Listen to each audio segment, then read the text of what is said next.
Hello दोस्तों, आज मैं आपके सामने एक बेटी की कहानी लेकर आई हूँ जिसे पढ़कर आपकी आंखें ज़रूर नम हो जाएंगी।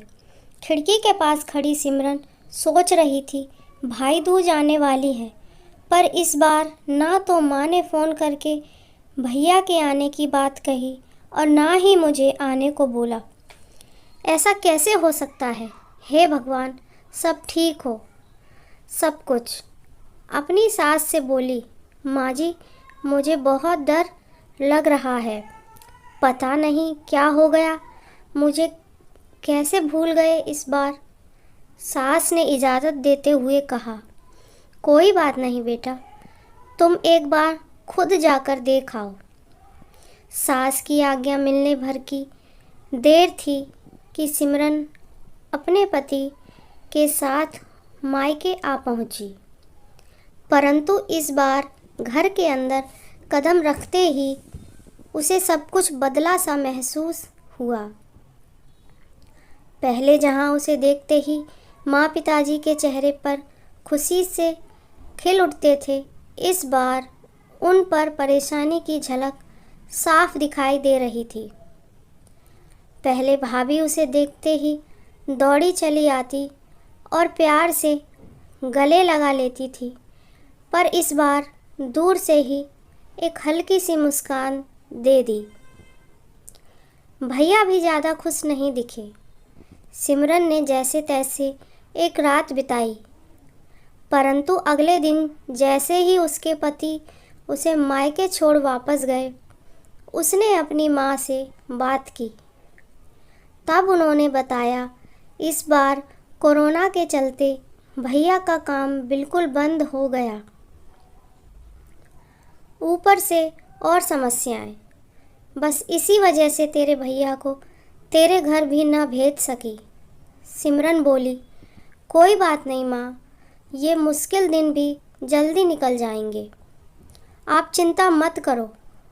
शाम को भैया भाभी आपस में बात कर रहे थे, जो सिमरन ने सुन ली।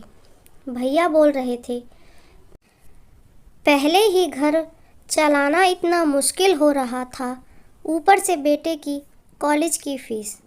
परसों भाई दूज है, सिमरन को कुछ देना पड़ेगा। भाभी बोली, कोई बात नहीं, आप चिंता ना करें, ये मेरी चूड़ियाँ बहुत पुरानी हो गई हैं, इन्हें बेचकर जो पैसे आएंगे उससे सिमरन दीदी को त्योहार भी दे देंगे और कॉलेज की फ़ीस भी भर देंगे। सिमरन को यह बात सुनकर बहुत बुरा लगा। भैया भाभी से ये क्या बातें कर रहे हैं? क्या मैं यहाँ उनको तंग करके कुछ लेने के लिए आती हूँ? वह अपने कमरे में आ गई। तभी उसे याद आया कि शादी से कुछ समय पहले जब वह नौकरी करती थी, तो उसने बड़े शौक से अपनी पहली तनख्वाह लाकर अपने पापा को दी थी। तब पापा ने कहा था, ये पैसे अपने पास ही रख ले बेटा, मुश्किल वक्त में काम आएंगे। इसके बाद वह हर महीने अपनी सारी तनख्वाह बैंक में जमा करवाती रही। शादी के बाद जब भी मायके आई तो माँ ने उसे पैसे निकलवाने को कहा, पर सिमरन हर बार कह देती कि अभी मुझे ज़रूरत नहीं है। पर आज उन पैसों की उसके परिवार को ज़रूरत है। वह अगले दिन सुबह भतीजे को साथ लेकर बैंक गई और सारे पैसे निकलवा कर पहले भतीजे की कॉलेज की फ़ीस जमा की और फिर घर का ज़रूरी सामान खरीद कर घर वापस आ गई। अगले दिन जब भैया का टीका किया तो भैया ने भरी आंखों से उसके हाथ 100 का नोट रखा।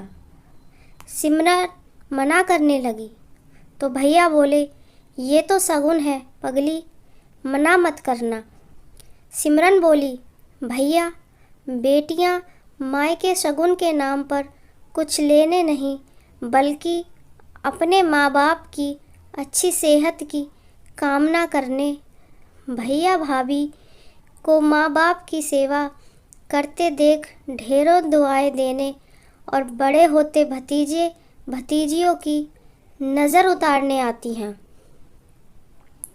जितनी बार मायके की दहलीज पार करती हैं, ईश्वर से उस दहलीज की सलामती की दुआ मांगती हैं।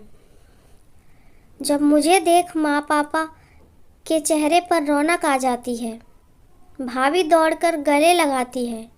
आप लाड़ लड़ाते हो, मुझे मेरा शगुन मिल जाता है। अगले दिन सिमरन ने मायके से विदा लेकर ससुराल जाने के लिए जैसे ही दहलीज के पार कदम रखा कि भैया का फ़ोन बज उठा। उन्हें अपने व्यापार के लिए बहुत बड़ा ऑर्डर मिला था। वे सोचने लगे, सचमुच बहन बेटियां मायके कुछ लेने नहीं बल्कि अपनी बेशकीमती दुआएं देने आती हैं। जब वे घर की दहलीज पार कर अंदर आती हैं तो बरकत भी अपने आप भीतर चली आती है। हर बहन बेटी के दिल की तमन्ना होती है कि उसका मायका हमेशा खुशहाल रहे और तरक्की करे। मायके की खुशहाली देख उसके अंदर एक अलग ही ताकत भर जाती है, जिससे उसके अपने जीवन में पेश आने वाली मुश्किलों का वो डटकर सामना कर पाती है। भैया की आंखों से खुशी के आंसू बहने लगे। उम्मीद करती हूँ आपको ये कहानी पसंद आई होगी। अगर पसंद आई है तो इसे लाइक कर दें। ऐसी और कहानियाँ पढ़ने के लिए प्लीज़ इस चैनल को सब्सक्राइब करें। धन्यवाद। कहानी पढ़ने के बाद चैनल को सब्सक्राइब ज़रूर करें। धन्यवाद।